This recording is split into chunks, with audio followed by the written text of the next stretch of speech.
yi nga xam ne des nañ fi ñi nga xam ne am nañ sama at ak li ko wër ñooñu ils sont dépassés damay toog sax di gëstu naan mais kii ñii lan moo leen téye ñu continuer di am comportement yi ñuy am ba léegi par rapport ak changement fondamentaux yi am ci société bi. Le président qu'il faut au Sénégalais. C'est un président jeune, faut pas avoir peur de ça.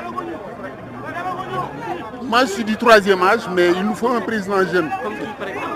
Je ne veux pas citer de nom, mais il nous faut un président jeune. am na ñoo xam ne nag yëkkati nañ fi at yi 2, 3, 5 ans 10 ans yi passé ba nga xam ne ñooñu amal nañ leen njukkal. Je ne veux pas manquer de le citer Ousmane Sonko ak li ko wër ñooñu amal nañ leen njukkal parce que ils ont beaucoup aidé à l'éveil de cette jeunesse, à la conscience citoyenne. Merci beaucoup. Papa jëlal ma drapeau bi ñu avancé ak moom doxal ak moom dem fële jël ko ak drapeau bi ñu jël beneen réaction keneen si leader Mame Diarra Fam. Pour effectivement lui donner une nouvelle santé. Nous ne sommes pas dans cette mobilisation. Il faut reconnaître que nous, notre mobilisation est une mobilisation spontanée. Notre mobilisation entre dans la direction de créer un cadre pour effectivement donner ce cadre d'expression aux Sénégalais qui ont besoin de leur voix, aux Sénégalais qui veulent aller aux élections. Les Sénégalais n'ont qu'une seule voix, ne peuvent pas siéger au Conseil des ministres, ne peuvent pas accéder à l'Assemblée. Les Sénégalais n'ont qu'une seule fois tous les 5 ans pour s'exprimer, c'est la voie des élections. C'est cette voie qu'on veut leur priver. Ils ont refusé. Moi, je suis candidat spolié. S'il y a une spoliée légitime, c'est moi. Parce que quand j'ai introduit mon recours au Conseil constitutionnel, mais ils ont dit que c'est recevable. Mais comme vous le savez, le Conseil constitutionnel ne peut pas se dédire, donc il a rejeté tout simplement le recours. Mais je m'en fais avec les lois de mon pays. Je m'en fais avec ce que veut mon peuple. Mon peuple veut organiser des élections. Mon peuple veut exprimer sa voix. Je suis en phase avec mon peuple. Je suis mère. J'ai déjà perdu 4 enfants. Ça suffit. Je suis mère. Je paye déjà un lourd tribut de ce qui se passe, de la révolte des jeunes. Je suis mère et je veux effectivement arrêter les souffrances des gens avec la présence de Macky Sall. Il faut qu'il parte. Son candidat ne pose pas problème. C'est lui qui pose problème. À chaque fois qu'il se met avec quelqu'un, même ses alliés aujourd'hui sont honnis par le peuple sénégalais. Par rapport à l'amnistie et du dialogue. Je vous ai tout dit, ce qui se passe. C'est-à-dire, le lendemain de la décision du Conseil constitutionnel, j'ai dit que le président doit choisir une date. Pour choisir une date, il n'a pas besoin de convoquer tout le monde pour fluer le débat. Il n'a qu'à convoquer, que ce soit dialogue, concertation, échange. Tout ça, il n'a qu'à parler avec les candidats retenus par le Conseil constitutionnel. Sinon, ce sera du folklore. Et nous, on n'a pas le temps de faire ce folklore. Nous, ce que nous voulons, c'est exprimer notre voix, c'est-à-dire que trouver où se trouve la majorité, l'expression de la majorité. C'est ça l'expression démocratique, c'est ça que nous voulons. Donc on n'a pas le temps d'organiser autre chose que de laisser les candidats déjà choisis partir. Même si par ailleurs nous avons des chances. Parce que quand le Conseil constitutionnel déclare que notre recours est recevable, donc nous donne raison par rapport à notre parrainage, nous pouvons tout le temps rectifier, comme vous le savez. Mais nous avons préféré faire suivre le processus parce que c'est ça la loi. C'est ça ce que veut le peuple. Le peuple s'est révolté et ça a déjà fait 4 morts, ça suffit.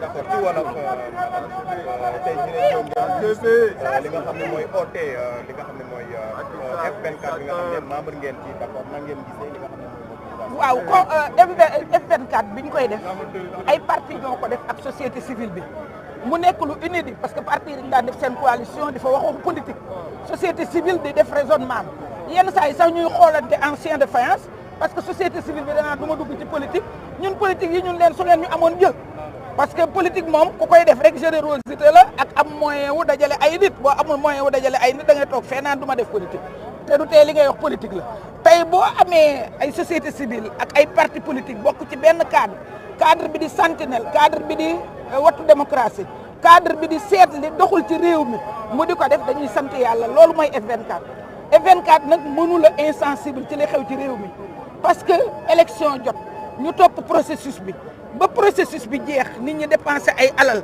nit ñi fanaan ci àll bi nit ñi yendu malgré tout ñu ne la sa parrainage baaxul baax na sax parce que recevable nañ ko li conseil constitutionnel wax su ma jëlee sama cas waaye algorithme bi moo am défaut DGE moo ñu joxul fichier bu baax ak kii la faute xam nga du sama faute waaye ba nga xamee ne loola am na dama ne nañ continuer te bañ a geestu gannaaw xam nga lu tax ñu wax ko waxewuñ ko sunu bakkan dañoo wax ne réew mi dañu bëgg benn baat la ñu am te baat boobu juróomi at yu nekk lañ koy jox boo seetloo nit ñi lu la nit def ci lu la metti da nga naan bàyyi ko rek ba bisu élection yi bu soobee yàlla du ma ko woteel wala kii de jar naa woteel ndax def na lii def na laa su fekkee nag nit benn baat rek la am baat boobu nga bëgg ko koo xaj mais F24 ak ñi mel ni F24 ak ñi honnête dañuy taxaw te ñun nag dañu bëgg a bokk ci ñooñu ñun dañu bëgg a bokk ci ñi féete ak peuple bi dañu bëgg a bokk ci ñi nga xam ne du seen intérêt rek moo leen ñor gis nga bi nga xamee ni keroog kii bi conseil constitutionnel joxe na verdict bi cassé la loi bi doon reporter élection le lendemain laa ko ne na dem dialogue ak les retenus na dem dialogue ak ñi ñu retenir booba temps 20 la ñu woon ma ne ko xaw ma dialogue lay doon xaw ma lu mu doon vidéo baa ngi circulé booba lañ ko wax ne ko ay dialogue intéressé wuñu bu mu fa yóbbu kenn koy flouter dialogue bi parce que dañ ko soow dëgg gi réer rek la bëgg a def dañ ko soow dëgg gi réer yóbbu ay communicateurs traditionnels yóbbu taasukat yóbbu ku nekk ñu dem fa ak ay candidats reconnus par le conseil constitutionnel loolu yëpp conseil constitutionnel loolu mooy nous sommes une république bananière loolu mooy faalewuñu loi loolu mooy justice amul Sénégal loolu mooy xamuñu luy démocratie président dañ koy wax ni ko du lu ko neex rek mooy am moo la looloo yëkkati waaw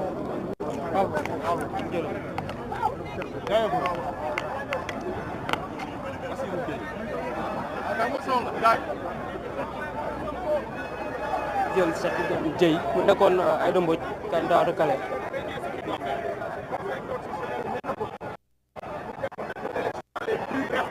les meilleurs s'il veut du dilatoire pour gagner du temps dem ba le 2 mu mettre le peuple devant le fait accompli loolu c'est une grande trahison Macky Sall génn na toutes les balises lépp muy luy limite tegoon loo xam ne nit waru ko franchir moom en tant que président de la République franchir na ko donc il a dépassé le Rubicon lenn rek moo ko mën a téye opposant mel ni waa coalition Mimi Touré ñu déglu Sénégalais